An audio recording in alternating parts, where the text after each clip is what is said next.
names.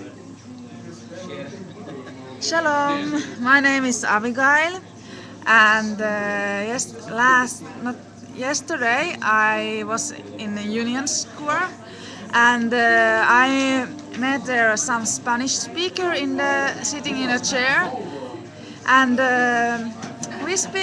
he was very depressed because his life was divorced and I asked him if he want to take Jesus in his life, and he said yes, and we prayed that Jesus came to his life. After that, I was half hour, and I came to the same place, and there was another Spanish speaker, and he want also to give her life to Jesus. So it was amazing. In the same place, two Spanish speakers come to the Lord. Then, yeah, thank you.